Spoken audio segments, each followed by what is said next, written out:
तो हेलो दोस्तों, नमस्कार। मैं Aaqib Parvez, corporate trainer, civil marathon training institute, आपके लिए लेकर आज एक ऐसा वीडियो में आ गया हूं जो कि आप पूरे YouTube के हिस्ट्री में उल्टा के देख लोगे, आपको कहीं नहीं मिलने वाला है। तो अभी क्या है वो वीडियो, अभी आपको धीरे धीरे आपको पता चलेगा। आप वीडियो के अंत तक बने रहिएगा। अगर आपको हमारा प्रयास पसंद आ रहा है तो वीडियो पे लाइक करना बिल्कुल ना भूलें और चैनल को सब्सक्राइब करें और बेल आइकन दबाना बिल्कुल ना भूलें। तो चलते हैं, शुरू करते हैं कि क्या है। जैसे आप टॉपिक देख पा रहे हैं हमारे पीछे कि लिखा हुआ है कि हमें पीसीसी का डेंसिटी पता है या फिर पीसीसी का डेंसिटी निकालना है। जनरली मैं बात करूं कि पीसीसी का डेंसिटी होता कितना है ये सबको पता है, लेकिन उसमें आता कैसे है वो चीजें हम लोग देखने वाले हैं। तो चलते हैं, आगे बढ़ते हैं और इसको हम लोग पता करते हैं क्या है।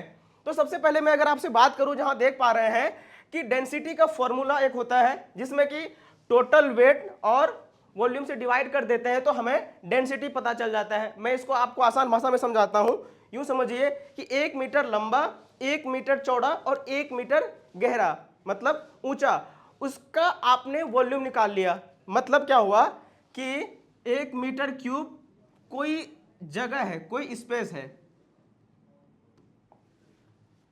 1 मीटर क्यूब स्पेस है। उसमें आपको क्या करना है कि ये देखना है कि कितना आ रहा है। जैसे 1 मीटर लंबा, 1 मीटर चौड़ा और 1 मीटर ऊंचा, उसका वॉल्यूम फाइंड करना है आपको।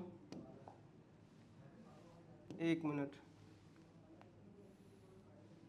लंबाई, चौड़ाई और उसकी गहराई, ये अगर हमें पता हो कि ये 1 मीटर है इधर से और ये भी 1 मीटर है इधर से, अब इसका अगर हम इसको फिल करने की कोशिश करें, ये एक बॉक्स है, इस बॉक्स को अगर फिल करने की कोशिश करेंगे तो उसमें कितना वेट आएगा, यही होता है आपका डेंसिटी, राइट। तो हर एक मटेरियल के लिए अलग अलग होता है। तो कैसे उसको हम लोग फाइंड आउट करते हैं, इसी के बारे में आज हम बात करने वाले हैं। तो चलते हैं आगे और देखते हैं कि कैसे हम लोग इसको कैलकुलेट करेंगे। नेक्स्ट, अब सबसे पहले मैं आपसे ही क्वेश्चन करता हूं कि आप लोगों ने सिविल इंजीनियरिंग में पढ़ा है या हर एक मटेरियल का आप डेंसिटी समझते हो और जानते हो। तो आपसे ही मेरा सवाल है, सबसे पहले बताओ कि जो पीसीसी का डेंसिटी है वो कितना होता है। दूसरा है आरसीसी का डेंसिटी वो कितना होता है। आप कमेंट करके जरूर बता सकते हैं कि पीसीसी का डेंसिटी कितना होता है और आरसीसी का डेंसिटी कितना होता है। तो घबराने की जरूरत नहीं है, बताते हैं कि कितना हो रहा है। चलिए, तो नेक्स्ट, पीसीसी का डेंसिटी जो है वो 2400 केजी पर मीटर क्यूब और आरसीसी का है 2500 केजी पर मीटर क्यूब। इसका मतलब क्या हुआ कि 1 मीटर क्यूब का बॉक्स में अगर हम 1 मीटर क्यूब का कंक्रीटिंग करा रहे हैं तो उसका जो वेट आएगा वो आएगा 2400 केजी। कितना आएगा? 2400 केजी। और अगर हम आरसीसी की बात कर रहे हैं तो चूंकि उसमें स्टील भी इंक्लूड हो जाएगा तो उसका जो डेंसिटी आ रहा है, जो वेट आ रहा है, वो आ रहा है 2500 केजी। लेकिन अब सवाल यह है कि ये 2400 केजी जो आ रहा है तो ये क्या अकेले तो नहीं है। अगर हम बात करेंगे कंक्रीटिंग की तो कंक्रीट में सीमेंट, सैंड, एग्रीगेट और वाटर ये मिक्स होके तब पूरा कंक्रीट बनता है, राइट। और अगर आरसीसी की बात करें तो उसमें cement, sand, concrete, cement, sand, aggregate और वाटर मिक्स करने के बाद उसमें स्टील भी मिक्स होता है। देन फिर वो आरसीसी स्ट्रक्चर कहलाता है या आरसीसी मेंबर कहलाता है। तो आखिर ये 2400 आता कैसे है, इसी के बारे में हम जानने वाले हैं। आगे चलते हैं। तो जैसे कि यहां पर हमें आगे बढ़ने से पहले कुछ चीजों का इंफॉर्मेशन पता होना चाहिए और ये चीजें एकदम कॉमन है, आपको पहले से ही पता होगा। जैसे मैं बात करूं कि M75 ये क्या है? ये आपका ग्रेड ऑफ कॉन्क्रीट है। सेकंड आप देख रहे हैं M10, ये भी क्या है? Grade of concrete. M15 क्या है? ये भी है ग्रेड ऑफ कॉन्क्रीट। लेकिन अगर मैं बात करूं M7.5 या फिर M10 और M15 तो ये कौन सा कहलाता है? ये कहलाता है पीसीसी का ग्रेड। किसका ग्रेड है ये? पीसीसी का। उसके आगे M20 और M25 से आगे जितने भी रेशियो हैं वो आपका आरसीसी का ग्रेड होता है। इसमें अगर मैं रेशियो में बात करूं कि M7.5 ये क्या है, कैसे इसको बात करेंगे, तो इसमें आप देख पा रहे हैं कि 1:4:8। मतलब क्या हुआ कि एक पार्ट सीमेंट का, 4 पार्ट सैंड का और 8 पार्ट एग्रीगेट का। अगर हम M10 की बात कर रहे हैं तो 1 पार्ट सीमेंट, 3 पार्ट सैंड और 6 पार्ट एग्रीगेट। M15 की बात कर रहे हैं सेम उसी तरीके से, 1 पार्ट सीमेंट, 2 पार्ट सैंड और 4 पार्ट एग्रीगेट। तो ये क्या कहला रहा है कि मतलब अगर आप मिक्सिंग कर रहे हो, आप मिक्सिंग कर रहे हो तो आप क्या कर रहे हो कि एक बैग अगर सीमेंट उसमें मिक्स कर रहे हो तो आपको 4 बैग सैंड मिक्स करना पड़ेगा और 8 बैग एग्रीगेट मिक्स करना पड़ेगा। अगर उसको बाई वेट कर रहे हैं तो मतलब क्या हो जाएगा कि अगर आप 1 केजी सीमेंट ले रहे हैं तो आपको 4 केजी सैंड लेना पड़ेगा और 8 केजी एग्रीगेट लेना पड़ेगा, और उसको मिक्सिंग करने के बाद उसमें वाटर मिक्स करेंगे, देन फिर जो हमें स्ट्रेंथ मिलेगा वो हमें मिलने वाला होगा M7.5।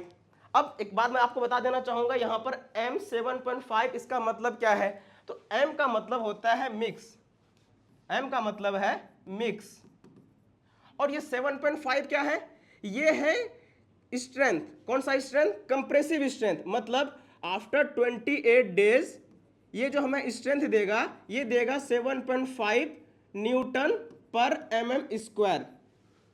ठीक, इसमें क्यूब टेस्ट किया जाता है, उससे टेस्ट पता चलता है। तो ये सारी चीजें हम आने वाले टाइम में ये सारी चीजें सीखने वाले हैं, लेकिन आज हम क्या डिस्कस कर रहे हैं कि हमें जो पीसीसी का डेंसिटी मिलता है 2400 केजी वो आता कैसे है।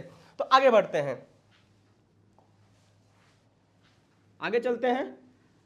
उसके आगे बढ़ने के लिए हम यहां पर देख रहे हैं कि सीमेंट का डेंसिटी हमें पता होता है 1440, और सैंड का डेंसिटी और एग्रीगेट का जो डेंसिटी है ये वेरी करता है। ये क्या करता है, वेरी करता है। अगर आप सैंड का देख रहे हैं तो यहां मैंने लिखा है 1450 से लेकर 1920, और मैंने एग्रीगेट का लिखा है 1450 से लेकर 1550। तो ये क्यों आखिर वेरी कर रहा है, तो इसका रीजन है लोकेशन, इसका रीजन है उसका टेंडेंसी, इसका रीजन है उसका क्या, प्रॉपर्टीज। मतलब ये 1450 से लेकर 1600 तक जो रहता है वो ड्राई कंडीशन में रहता है, कि अगर सैंड जो है वो ड्राई कंडीशन में है तो उसका जो वेट होगा 1450 से लेकर 1600 केजी तक होगा। लेकिन अगर वही वेट कंडीशन में है तो उसका वेट हो जाएगा 1600 से लेकर 1920। तो इस वजह से मैंने ड्राई और वेट को मिलाकर लिखा यहां पर एक रेंज की 1450 से लेकर 1920 केजी पर मीटर क्यूब। आगे बात करेंगे एग्रीगेट के लिए, तो यहां पर है 1450 से लेकर 1550 केजी पर मीटर क्यूब। ये किसका डेंसिटी है, एग्रीगेट का डेंसिटी। ठीक है, तो अब ये मैंने एक रेफरेंस लिया है, तो रेफरेंस लिया है मैंने IS कोड। आप लोग IS कोड के बारे में भी जानते हैं, तो मैंने यहां पर एक रेफरेंस लिया है IS कोड का, तो मैं यहां पर लिख दे रहा हूं IS कोड 875 पार्ट 1। यहां से मैंने रेफरेंस लिया है कि वहां पर एक टेबल है, उस टेबल में ये चीजें गिवन है, तो वहीं से मैंने लिया है। और जनरली आप साइट पर भी ये चीजें डिफरेंट साइट पर आपको डिफरेंट वेट मिलेगा, लेकिन ये इसी के अंदर में ही मिलने वाला है। ठीक है, आगे बढ़ते हैं। अब यहां पर मैंने आपके लिए क्या किया है, एक कैलकुलेशन किया है। इस कैलकुलेशन को बहुत ध्यान से समझिएगा, और हम लोग इसी में एक बारीकी से सारी चीजों को समझेंगे कि आखिर वो 2400 केजी कैसे आ जाता है। तो ध्यान से देखिए, मैंने एग्जांपल लिया कि 1 मीटर क्यूब कंक्रीट हम कर रहे हैं, 1 मीटर क्यूब कंक्रीट हम कर रहे हैं, कौन सा ग्रेड से, M10 ग्रेड से।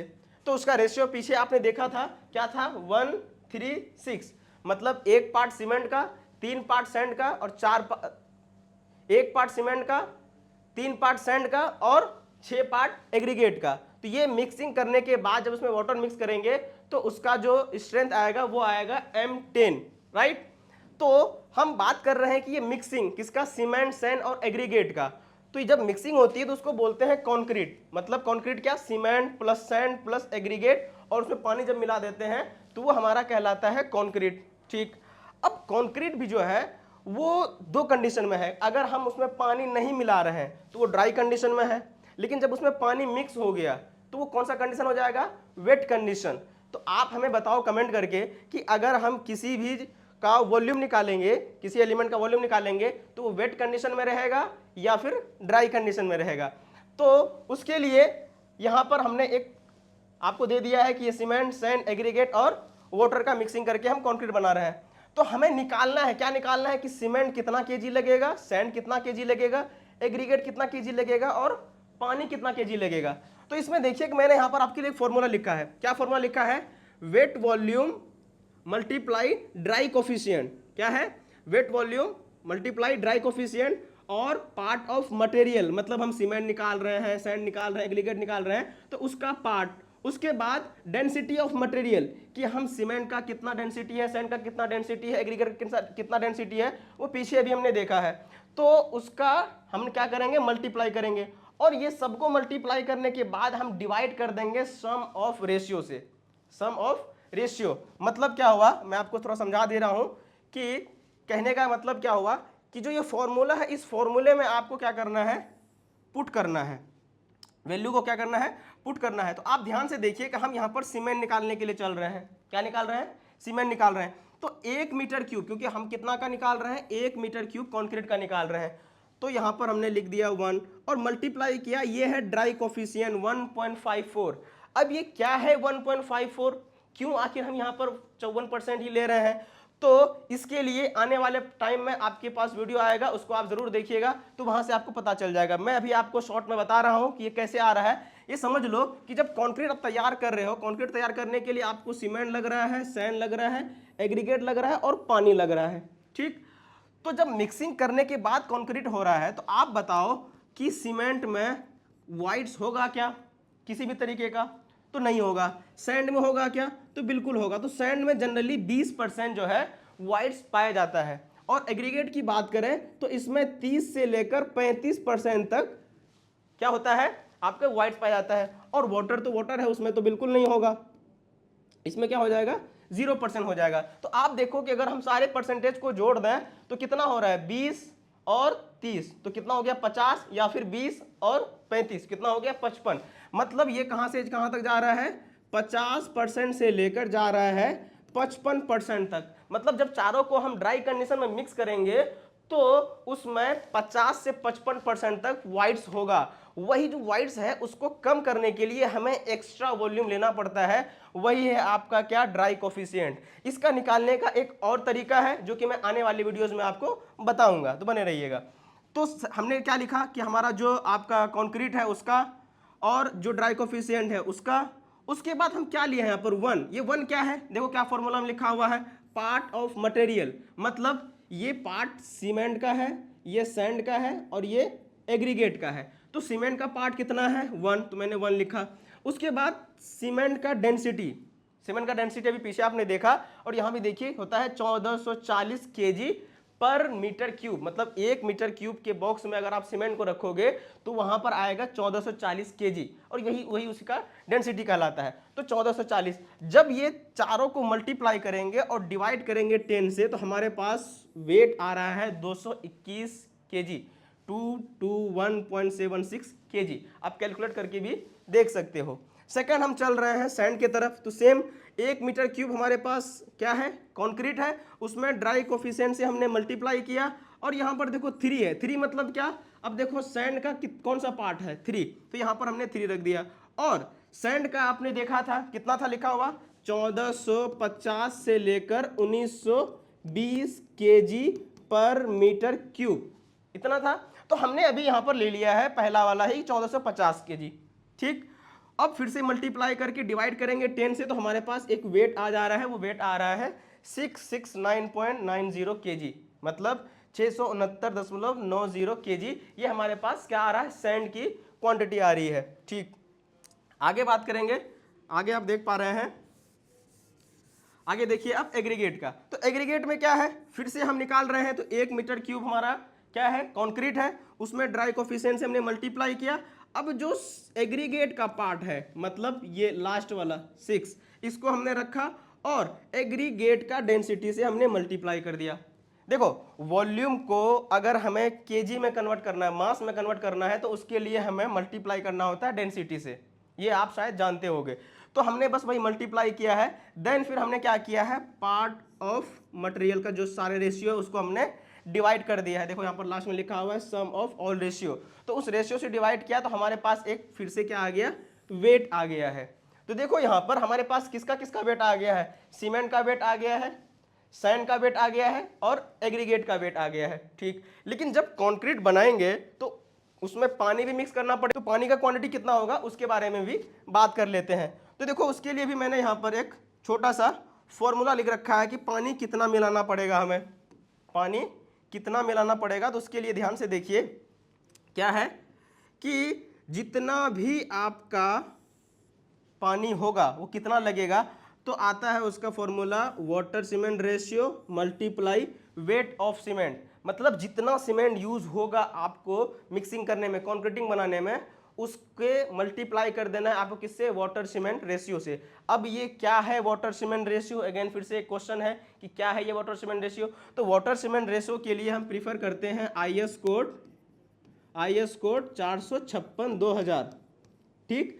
तो यहाँ पर एक टेबल बना हुआ है जिसमें कि जो है 0.4 से 0.6 के रेशियो में, वाटर सीमेंट रेशियो में हम क्या करते हैं, मिक्सिंग करते हैं। अब उसमें 3 कंडीशन आ जाता है, एक सीवियर आता है, एक माइल्ड आता है, और उसमें आप ये देखते हो कि 0.4 से 0.6 तक ये वाटर सीमेंट रेशियो है। तो हमने यहाँ पर कंसीडर कर लिया अभी कितना, 0.5 बीच वाला, कि हम पानी निकाल रहे हैं कि पानी कितना लगेगा। तो हमने यहाँ पर ले लिया है 0.5, और हमारा सीमेंट कितना निकला है, 221.76 kg। तो हमने उसी को ले लिया यहाँ पर। जैसे ही मल्टीप्लाई किया तो हमारे पास यहाँ पर पानी का भी वेट आ गया है। तो देखो हमारे पास चारों वेट आ गया, सीमेंट का आ गया, सैंड का आ गया, एग्रीगेट का आ गया, और पानी का भी आ गया।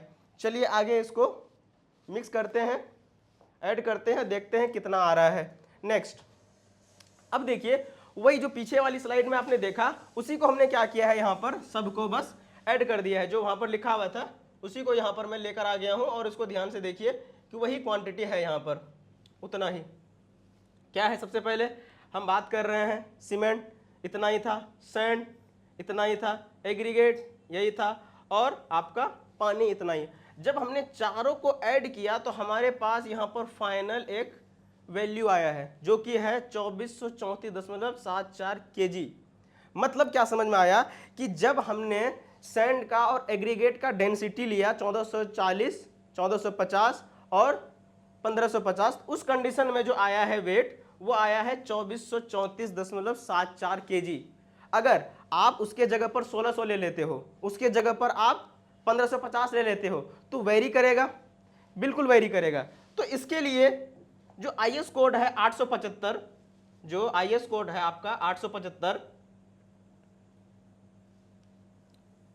जो आपका IS कोड 875 है, वो क्या कहता है कि जो ये डेंसिटी है ये फिक्स्ड नहीं होगा। एक एज्यूम करके हमने 2400 मान लेते हैं, 2500 RCC के लिए मान लेते हैं, लेकिन ये फिक्स नहीं होगा हमेशा, ये वेरी करेगा। तो कितना वेरी करेगा इसके बारे में आगे देखते हैं फिर। नेक्स्ट, तो देखिए अगर ड्राई कंडीशन में PCC बना रहे हैं, ड्राई कंडीशन क्या मतलब उसमें हम पानी मिक्स नहीं कर रहे हैं, तो तब जो होगा वो होगा 2200 से लेकर 2400 kg पर मीटर क्यूब। कितना होगा, 2200 से लेकर 2400 kg पर मीटर क्यूब वही। लेकिन अगर हमने उसमें पानी मिक्स कर दिया तो अब वो हो जाएगा 2400 से 2500 kg पर मीटर क्यूब। ये एक रेंज आ जाता है। तो इस रेंज के हिसाब से अगर हम बात करें तो 2200 से लेकर 2500 kg तक आपका PCC का क्या जा सकता है, डेंसिटी जा सकता है। तो बिल्कुल आप ये चीजें समझ लिए कि जो एक PCC का डेंसिटी है वो हमेशा फिक्स नहीं होगा कि 2400 kg। 2400 kg एक एजम्पशन के लिए, कैलकुलेशन के लिए हम ले लेते हैं, लेकिन वो साइट टू साइट वेरी करता है। समझ गए। तो जैसे देखा आपने कि हमने बात किया कि जो PCC का डेंसिटी है उसमें कितना निकलेगा और कैसे निकलेगा, तो हमने बहुत आसान तरीके से अभी इसको समझा। सारी चीजें आप डिटेल में सीखना चाहते हैं तो हमारे इंस्टीट्यूट को आप ज्वाइन कर सकते हैं, जो कि रजिस्ट्रेशन स्टार्ट हो चुका है। और आप इस दिए हुए नंबर पर कॉल भी कर सकते हैं, 8889994168। इस पे कॉल करके आप अपना सीट कंफर्म कराइए, रजिस्ट्रेशन कराइए, और जो भी डिटेल में जानकारी है वो लीजिए। और जो नया बैच स्टार्ट हो रहा है, कब से स्टार्ट हो रहा है, इसके बारे में आप पता लगा के जल्द से जल्द रजिस्ट्रेशन कराइए। तो हम मिलेंगे फिर नेक्स्ट वीडियो में, तब तक के लिए जय हिंद, जय भारत।